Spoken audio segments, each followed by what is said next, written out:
Hi there. In this episode, I want to look at a potential lie, mistake, or misinterpretation from one of the top police officers regarding the Branchform case against the SNP. Before I move on to the topic, just to remind, if you're enjoying the channel, please hit the subscribe button and the notifications bell to be notified when episodes come out. If you enjoy any particular podcast, please hit the thumbs up.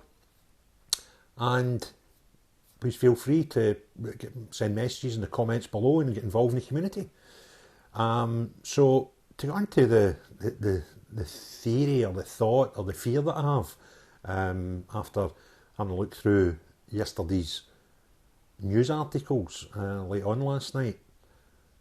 Just give you a wee bit of background. I think most of you will be well clear of what's going on with the Branchform investigation, but just to give us a quick recap.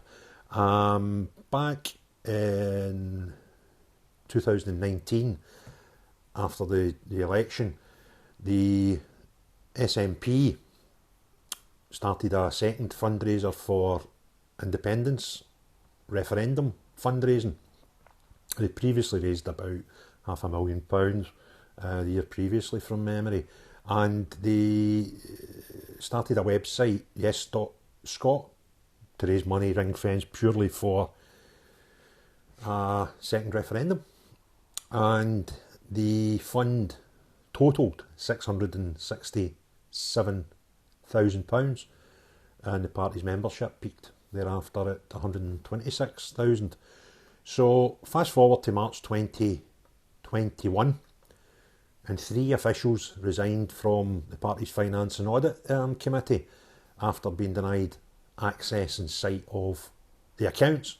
Frank Ross, Alison Graham and Cynthia Guthrie read out a joint statement at the SNP's conference, NEC, the party's ruling body, and resigned because they felt, probably a fair thing to think as part of that committee, they felt that they should have access to the accounts, and were surprised, upset and astonished that they were not allowed to do so.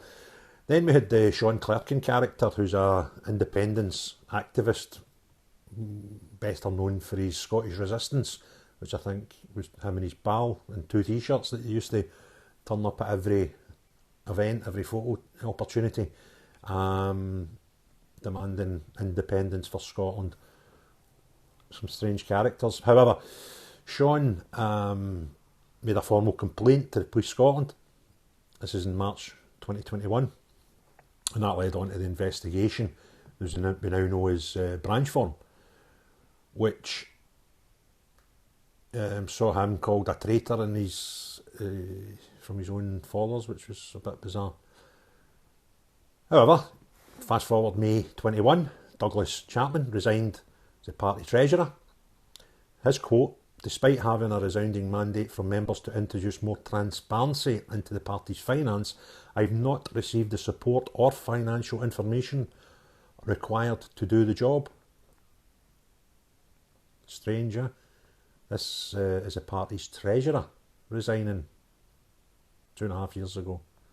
Then, June 2021, Peter Morrell, that's Miss Sturgeon's husband, who was the chief executive, gave the party a loan of £107,000. They had no money, despite over £600,000 apparently ring-fenced in their accounts for a referendum that hadn't yet happened.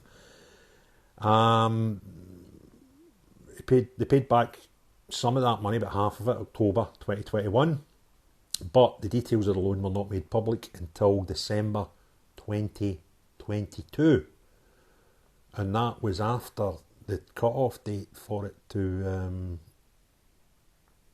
notification to the regulatory bodies.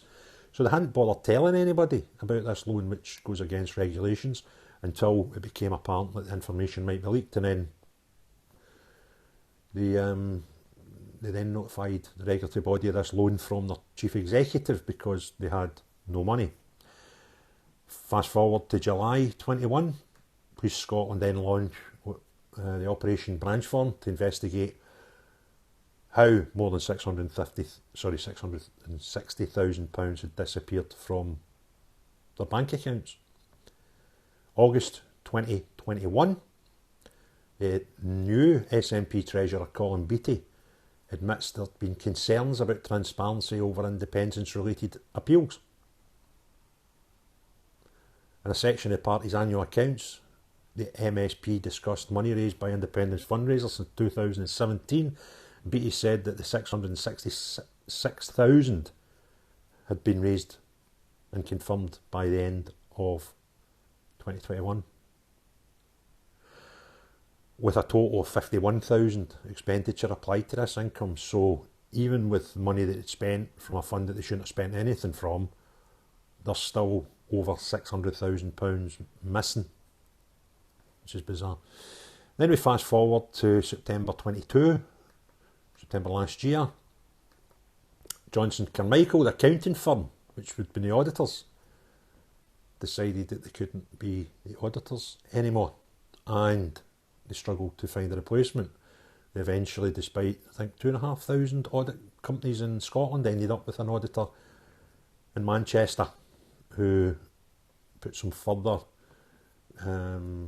gas in the flames by announcing that there was records of money taken in for raffles and fundraising that wasn't accounted properly, so they couldn't actually guarantee the cash in hand or the cash position of the party, which is surprising. Then, February 23, Nicola Sturgeon comes out of nowhere and resigns, and we were told the various reasons for that, and quite frankly hardly any of them could be believed. Then in March, it's made public that detectives were investigating a series of high-profile and high-value transactions by the SNP, including purchases for vehicles. Also in March, Peter Morrell suddenly resigned as the SNP Chief Executive after a row with membership, and Hamza Yusuf became the First Minister.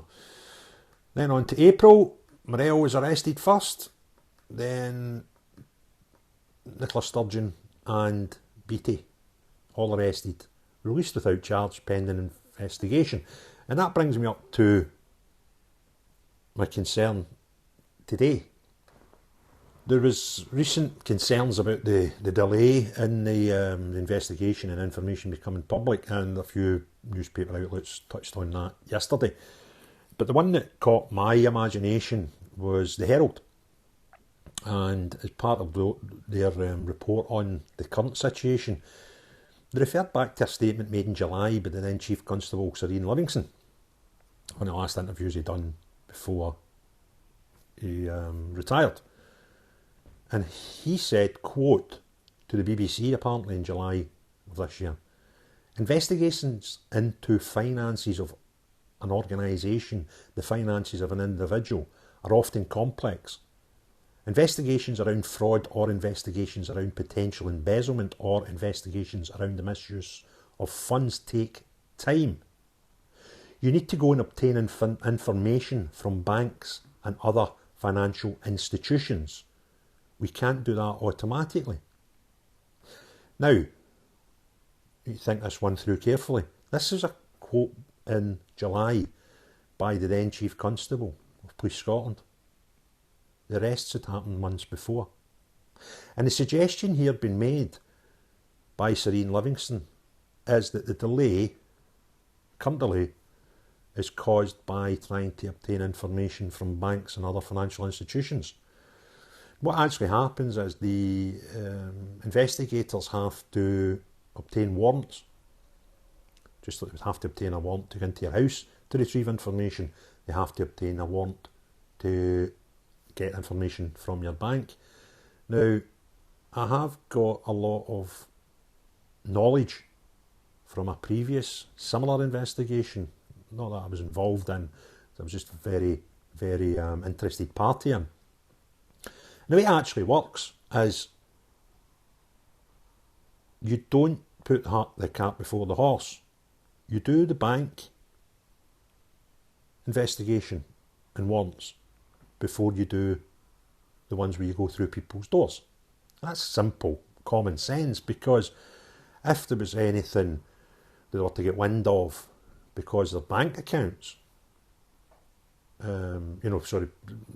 wind of that, they were coming through their door, some information might be rectified at the other end of the bank. So when investigating financial cases, the norm is to do the bank warrants first and obtain all that information before you go to the door. Also, when you think you're dealing with Scotland's First Minister at the time when this investigation started, if you could do something behind the scenes and look at the banking stuff first before you do the massive visual thing of going through their front door and putting big blue tents up in their garden, you would do that first. Because if you'd done it the other way around, you could go through all this very public situation to then find a few months later, when you get information for the bank, that there's no missing money. So the cart doesn't go before the horse. The bank warrants are always done before the warrants to go into homes and businesses. And in this instance, it was the houses and the headquarters of the SNP that had warrants served. And these were all before July. So I find it very, very peculiar that Serene Livingston in July states that a possible delay for the investigation was these warrants to get information from banks and other financial institutions. I think he's either told a blatant lie, which is a big claim for a guy who's a Chief Constable of Police Scotland. So I'm more than willing to concede that that may not be true. He might not have lied. He might just have been inaccurate. He might just have been wrong in suggesting that that was what the delays are. But it's the only excuse given by the police for the delay in any information about this investigation. And I find it astonishing that this claim should be A, totally inaccurate, and B, totally missed by the mainstream media. I'm led to therefore conclude that either the Chief Constable of Police Scotland lied, made a mistake, or I suppose there's a third option, was filtered information by those investigating, and he passed on what he believed was the truth. But common sense, logic, and a bit of knowledge about how these things work would suggest that his statement was completely inaccurate. Where's the camper van? Where's the money? And where's the arrests? Thank you.